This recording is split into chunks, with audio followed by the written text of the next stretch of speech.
안녕하세요. 오늘도 서연살롱을 찾아주셔서 감사합니다. 저는 서울에 살고 있는 여성이에요.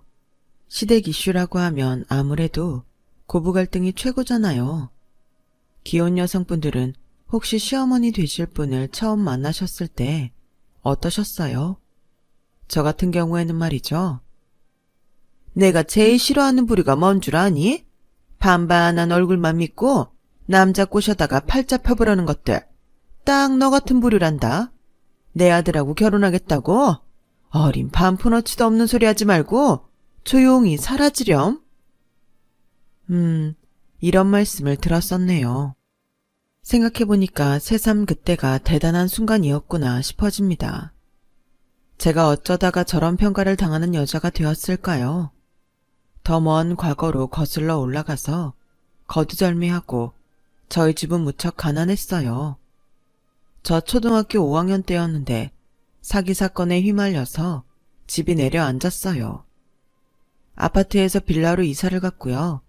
거기서 2년 살다가 굉장히 오래돼서 방음이고 단열이고 죄다 안 되는 다세대 주택으로 이사를 또 갔었네요. 안타깝지만 이 집에는 수년을 계속 살았고요. 저는 격동의 사춘기를 보내야만 했죠. 저는 위로 오빠 하나 있는데요. 1살 차이라서 연년생 남매예요. 둘 다 사춘기 중학생들이었는데 집은 쫄딱 망해서 집안 분위기 맨날 개판이지. 그러니까 어떻겠나요? 너 죽고 나 죽자면서 남매가 죽도록 싸워댔죠. 그러다가 둘 다 고등학생이 되고 나서야 싸움이 멈췄는데 그때부터는 아예 서로 없는 취급하며 해댔었네요. 오빠도 엇나가고 저도 엇나가고. 지금 생각해보면 부모님께 정말 많이 죄송할 따름이에요.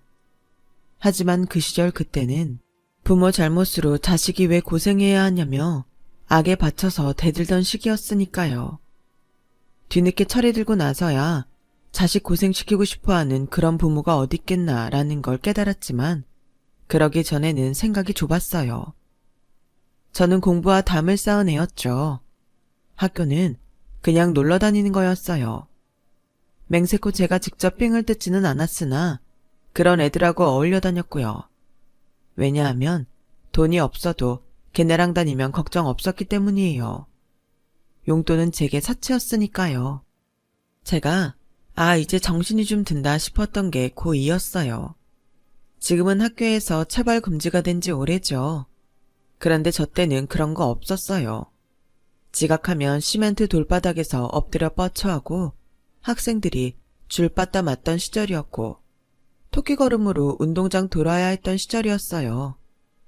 중학교 때는 제가 거의 안 혼났었는데 그건 제가 행동을 잘해서가 아니라 선생님들이 다 저를 가망 없고 생각 없는 애라며 포기하셨었기 때문이에요. 고등학교는 인문계 중에서 가장 낮은 곳에 갔죠. 실업계를 갈 요량이었는데 어쩌다 보니 그렇게 됐어요. 여전히 공부에는 흥미가 없었고요. 그런데 고2 때 남자 담임쌤이 교무실에서 문제집으로 제 머리를 때리셨어요. 아야, 아파요. 오라고 하셔서 온 것뿐인데 갑자기 왜 때리세요? 이걸 왜 아파하냐? 돌대가리라서 돌로 만들어졌을 텐데 왜 아프냐고. 와, 너무 기분 나빴는데 할 말이 없는 거예요. 사실 그 전 시간이 담임쌤 수업 시간이었는데 제가 미친 듯이 졸았거든요. 쪽지 시험 본 것도 비가 내렸고요. 맞으면 동그라미, 틀리면 작대기니까 시험 다 맞은 애들은 우박 내렸다 했고 틀린 게 많으면 비가 내린다 표현했었어요. 그런데 담임쌤이 절 보시더니 이렇게 말씀하셨죠. 네 건 장맛비구나. 도저히 비가 안 멈춘다. 진심으로 안타깝다는 듯 한숨을 곁들이셔서 제가 엄청 창피했죠. 직감적으로 담임쌤이 저에게 관심을 기울여 주시고 있음을 눈치챈 저는 고슴도치처럼 가시를 세웠어요. 쌤, 드릴 말씀이 있는데요. 집에서 저 포기했어요. 중학교에서도 다들 저 포기했었고요. 작년에도 저 내내 놀았어요. 그러냐? 그렇다면 너는 너를 포기했니? 그 순간 이상하게 심장이 찌르르해져서 아무 답변도 못했죠. 담임쌤은 웃는 얼굴로 저를 보시더니 아무렇지도 않게 제 인생을 틀어놓으셨죠. 나는 내 학생 포기 안 한다. 여기가 얼마나 꼴등 학교든 네가 여기서도 얼마나 알아주는 꼴통이든 말든 난 너 포기 안 한다. 네가 내 반 학생인 이상 그럴 수밖에 없어. 그러니까 죽이 되든 밥이 되든 해봐라. 공부라는 거에 취미를 붙여보란 말이야 이 녀석아. 그러면 그 머리에 돌 말고 뇌가 들어있단 거 내가 믿어줄 테니까. 믿어준다는데 어떻게 안 하나요? 태어나서 저한테 그렇게 말해준 사람은 처음이었단 말이죠. 저는 아무도 없는 과학실에 찾아 들어가서 커튼에 저를 숨긴 채 엉엉 울었어요. 고작 그런 애정과 신뢰에도 감동을 받는 게 저였답니다. 사실 저는 센 척하는 사람이었어요. 당돌한 척, 거만한 척, 대담한 척 해왔지만 약간 쫄보기질이 있었고 타고난 성정은 소심한 편이었죠.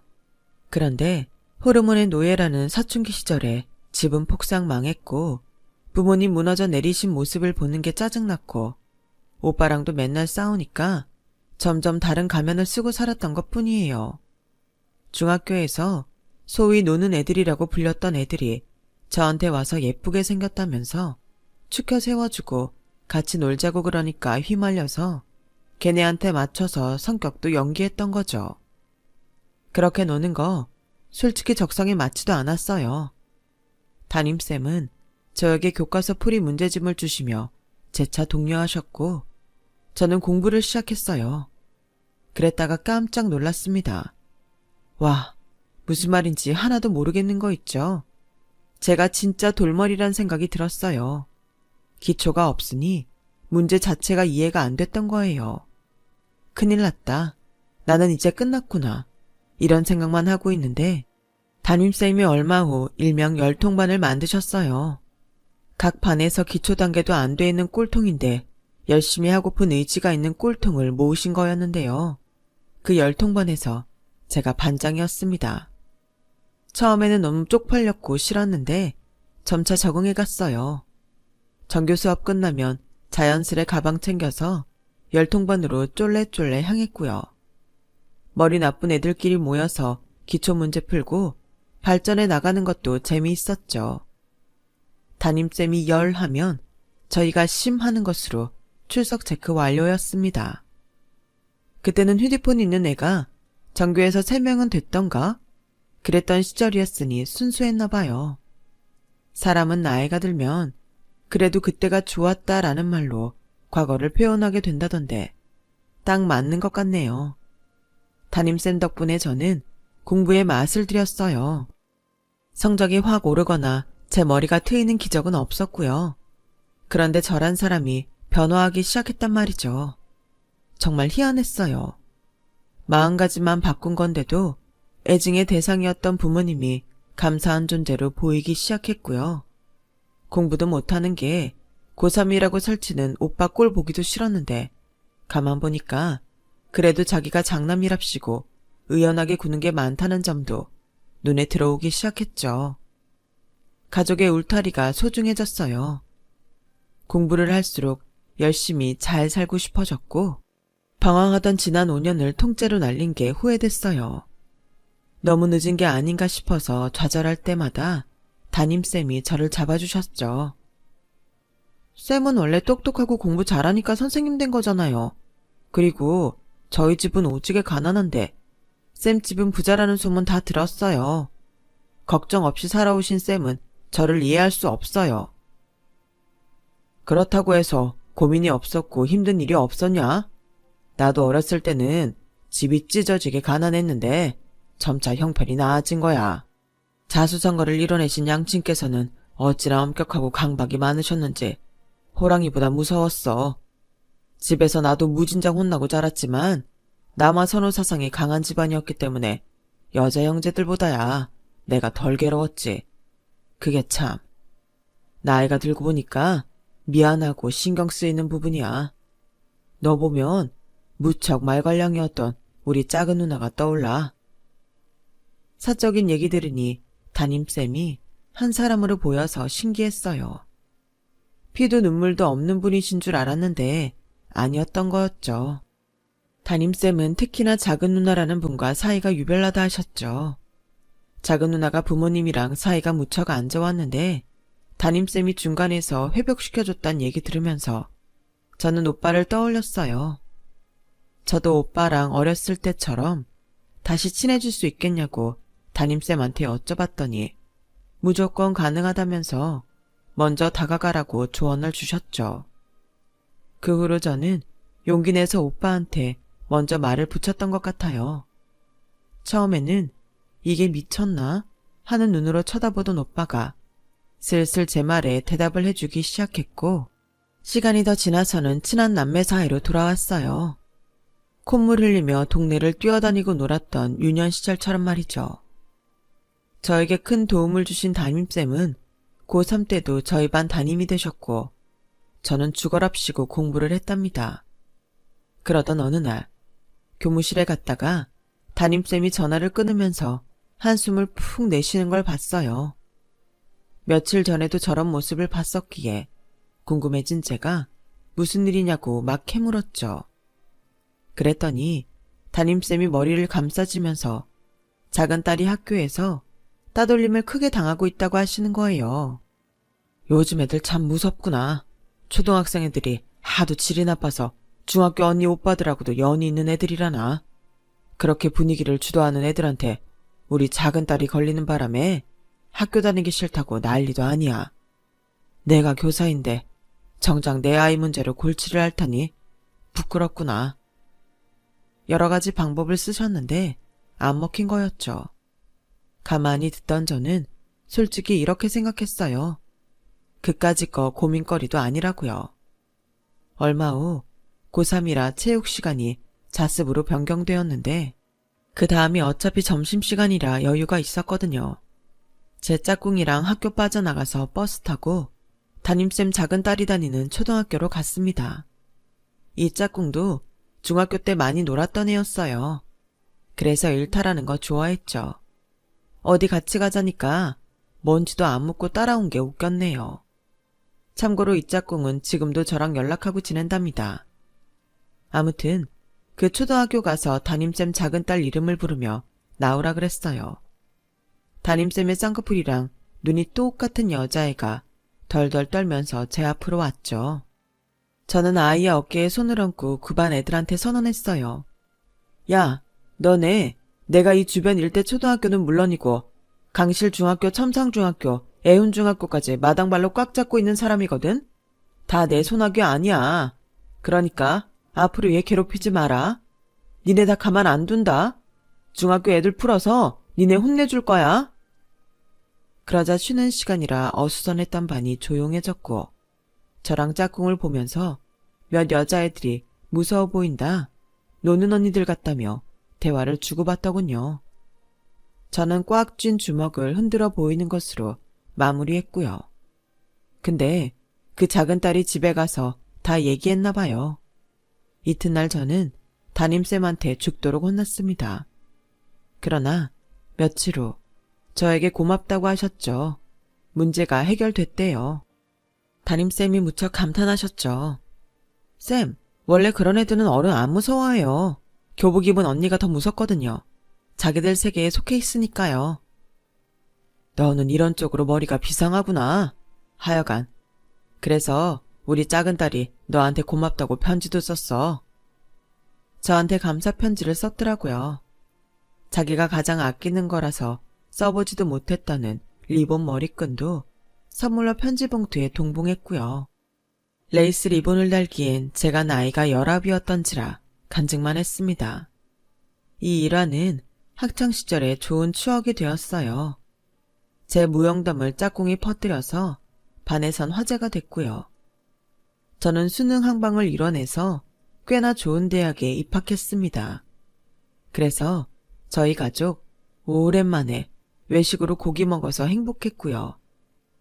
몇 년이 지나 담임쌤은 다른 멀리 떨어진 곳으로 학교를 옮겨가셨고 제가 다닌 대학과 거리가 멀어서 찾아뵙기란 어려웠죠. 저는 제 일상을 살기 급급해졌어요. 돈이 돈을 부른다던데 가난은 가난을 부르나 봐요.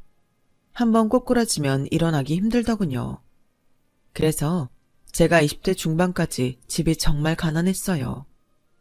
대학 다니는데 돈이 들어서 더 그랬네요. 오빠가 번듯한 직장은 아니어도 그래도 돈은 나름 번 게 다행이었죠. 공부머리도 없고 딱히 재능도 없는데 생긴 건 괜찮았거든요. 이거 하나로 일자리는 항상 얻을 수 있었으니 망정입니다. 저는 대학 졸업 후에 취업을 했고 1년이 지나자 가게 사정도 숨통이 트여서 가정여행도 무려 17년 만에 갔었어요.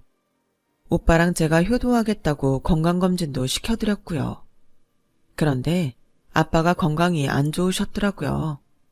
정밀검사 들어갈 때만 해도 에이 설마 무슨 큰일 있겠어? 했는데 문제가 심각했어요. 단 한 글자로 사람을 공포에 넣고 무력하게 만드는 것.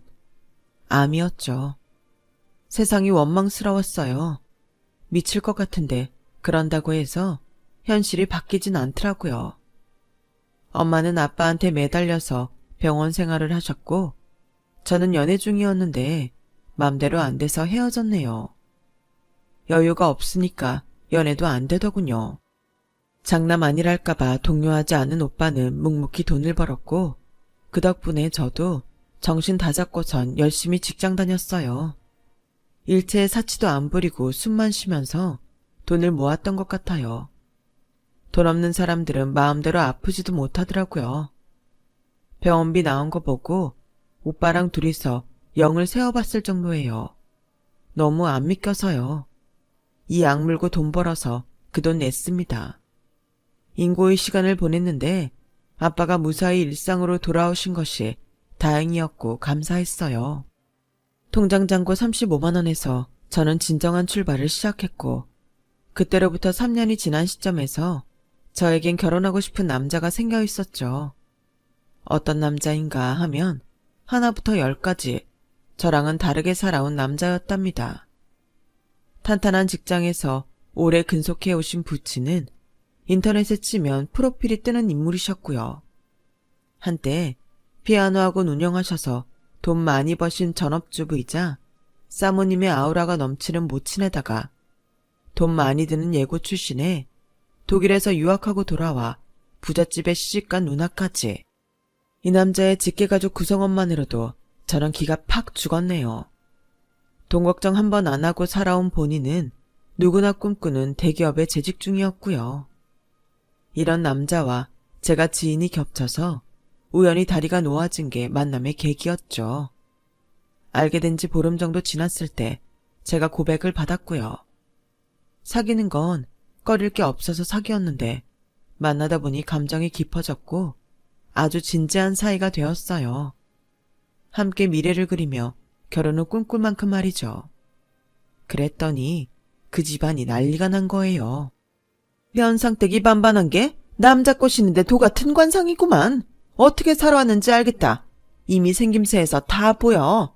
내가 딱 싫어하는 부류이고 아니 싫어하다 못해 혐오하는 스타일이야. 절대 안 돼. 어디 근본도 없는 불려시한테 울려서 결혼하겠다고 냅다 그런 말을 한 거니? 정신 차려.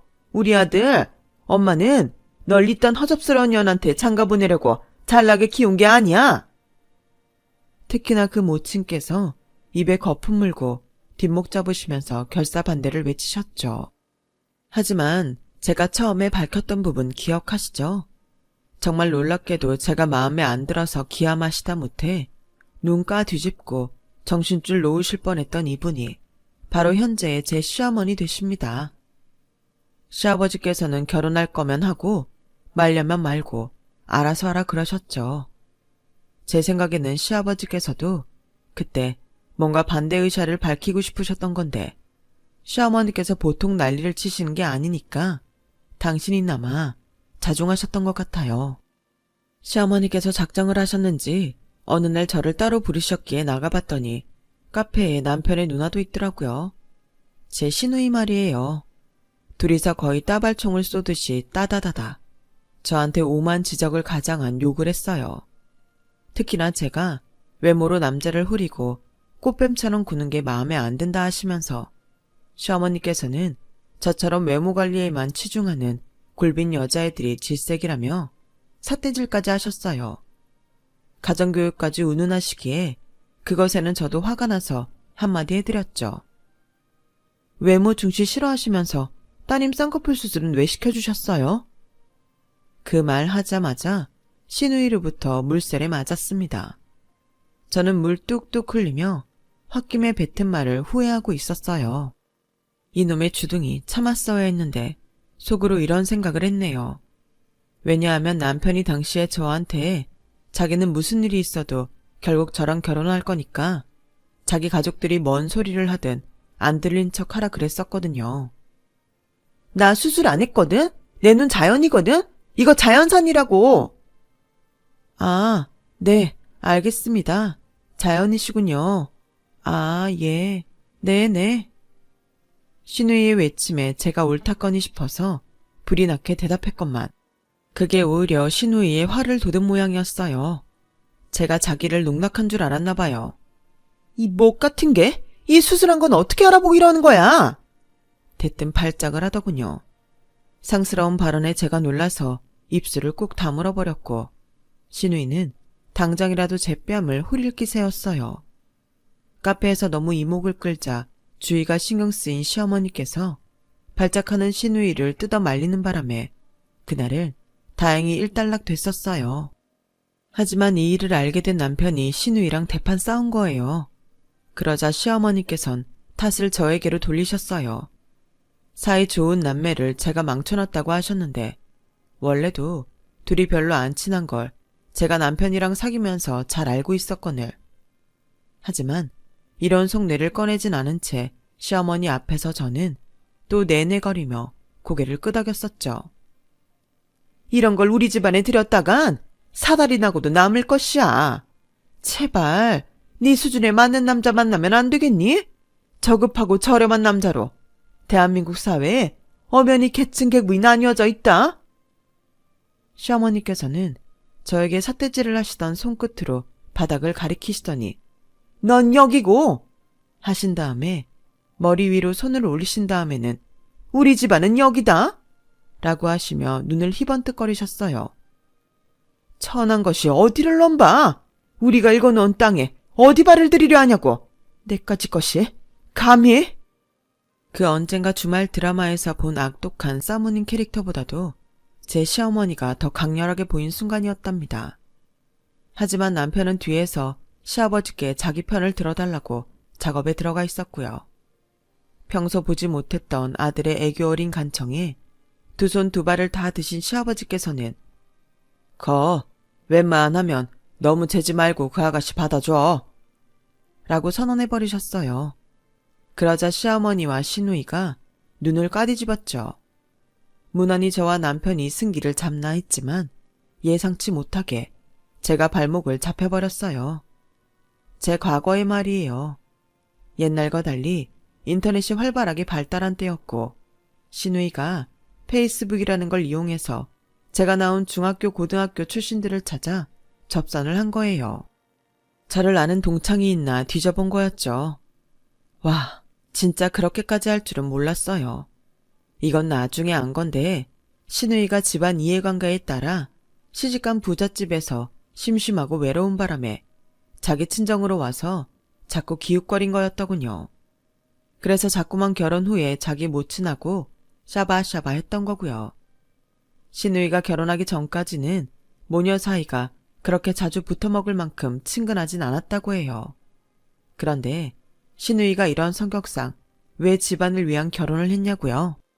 그게 시누이가 정말 좋아했던 연예인 수준으로 잘생긴 남자가 있었는데 자기가 자존심 다 버리고 매달리면서 결혼하자고 구애했었는데 장렬하게 거절당했대요. 이거 깨지면 집안에서 원하는 결혼하겠다고 시부모님께 선언해 놓았던지라서 그냥 집안끼리에 결혼을 해버렸던 거죠. 이상하게 너를 보면 그 남자가 생각나서 미칠 것 같아. 괜히 내 밑바닥을 내보이는 기분이 들어서 진짜 싫다고. 시누이는 제가 자기를 찬 남자를 연상시킨다면서 저를 더욱 마음에 안 들어 했던 거예요. 어찌나 억울하던지요.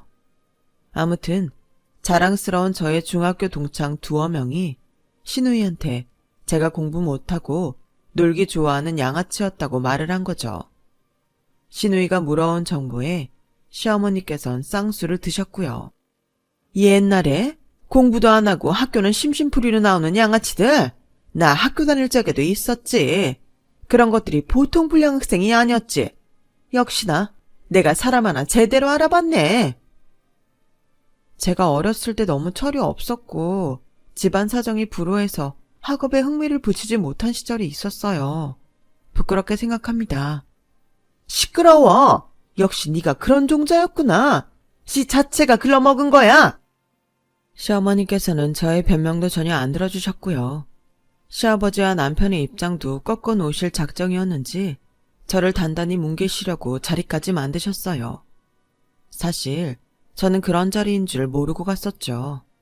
시어머니의 모친 되시는 시할머니의 생신잔치 자리에 저를 부르셨던 거예요. 신사동에 있는 호텔이었는데 거기서 한다고 들어서 저는 집안 행사에 저를 끼워준다는 게 너무 좋아서 갔건만 저를 개망신시키고 아예 끝내버리려는 작정이었답니다. 우리 혜준이가 결혼한다고 데려온 여자인데 학창시절에 아주 말도 못하게 문제 많은 불량 학생이었다고 하네요. 소문이 자자했다는데 내 생각에는 얼굴만 믿고 남자 후려대는 전형적인 꽃뱀 스타일로 보인달까? 아, 요즘에는 취집이라고 하던가? 기회를 봐서 시어머니께서 저를 옆에 두고 그렇게 외치시자 모두의 이목이 주목되었어요. 집안 사람들이 다들 한마디씩 던졌죠. 저나 시어머니를 향해서가 아니라 남편을 향해서요. 왜 부모 속썩이냐면서 혀를 쳤습니다. 시누이는 신이 나서 맞장구 치고 있었고요. 저는 예기치 못한 상황에 얼굴이 뜨거워져 있었고 쥐구멍에 확 숨고만 싶었는데 그때였어요. 잠깐만. 너는 나의 애제자 이서영이가 아니냐? 제가 깜짝 놀라서 고개를 들고 소리의 출처를 찾았어요. 그 사람과 눈이 마주치자 제가 경악해서 이런 말을 빠르게 뱉고 말았죠. 쌤! 아니, 쌤이 여기서 뭐 하세요? 쌤이 왜 여기에 계세요? 너 갑자기 그게 무슨 소리니? 애제자? 설마 네 제자였어? 옆에서 시어머니께서도 화들짝 놀라셔서 그렇게 외치셨고요. 그 사람, 아니 저의 영원한 담임쌤은 자리에서 벌떡 일어나시더니 넥타이를 매만지시면서 이렇게 말씀하셨죠. 그래 누나, 내가 여러 차례 말했었잖아. 내 교사 인생 통틀어서 가장 기억에 남는 인상적인 나의 최고 애제자가 있다고. 열심히 발전해가는 모습이 정말 기특했었고 누구보다 순수한 마음씨를 가진 새싹이었고 그리고 무엇보다 우리 작은 딸한테 큰 도움을 줬던 은인이지. 담임쌤이 설마 시어머니의 동생이었다니. 제가 예전에 몇 차례 들었던 담임쌤의 누나라는 존재가 바로 시어머니였다니. 제가 충격에 허우적거리고 있는데 집안 사람들 역시도 너무 놀란 채로 웅성거렸어요. 그때 담임쌤의 근처 자리에서 누가 일어나더니 격앙된 목소리로 저를 향해 말했어요. 그럼 혹시 옛날에 저 다니는 학교를 찾아와 도와주셨던 그때 그 언니예요? 맞네.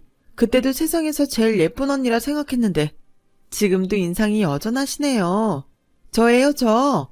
왕따 당해서 학교 가는 것도 힘들었는데 저 도와주셔서 그때 이후로 친구 엄청 많이 생겨서 졸업까지 잘했고 중학교 생활도 다 잘했어요. 중학교 졸업 전에 유학을 갔지만 유학 적응 힘들 때도 언니가 도와주셨던 순간 떠올리면서 힘냈었고요. 그런데 이렇게 다시 뵙다니. 흥분한 채로 빠르게 말을 막 뱉더라고요. 와, 저도 놀랐어요.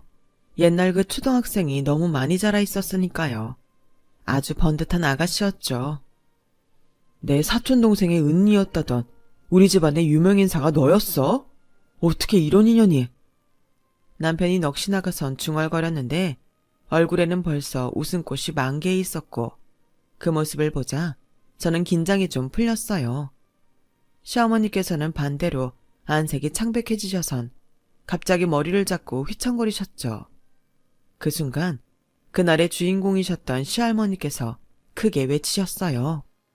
뭐가 어쩌고 저째? 우리 아들내미 최고로 아끼는 내 제자? 당장 최고로 대하지 않고 뭣들하는 거야? 갑자기 기억났어요. 담임쌤은 모친의 절대적인 사랑을 받는 아들이라고 그랬었거든요. 시할머니께서는 시어머니를 향해 호통치셨습니다. 저것 봐라. 저것이 아주 그냥 나이가 들어서도 지 동생 앞길을 막으려고 들어. 엄마, 내가 언제 동생 앞길 막는 누나였다고 그래요? 그래요. 항상 희생만 해왔는데 엄마는 그것도 몰라주시고. 시끄러워. 입 다물어버려. 우리 아들냄 최고의 애제자. 아가야, 일로 와서 앉아봐라. 그래, 네가 내 손주 며느리가 되고 싶다고? 오냐, 환영한다. 아유, 이쁜 것. 저는 얼떨결에 시할머니의 손에 이끌려서 자리를 옮겨갔죠. 시할머니께선 빨개지신 얼굴에다가 손 부채질을 하고 계셨고요. 다들 이런 인연이 있냐며 신기해하고 신났는데 시누이만 아직까지도 씩씩거렸어요.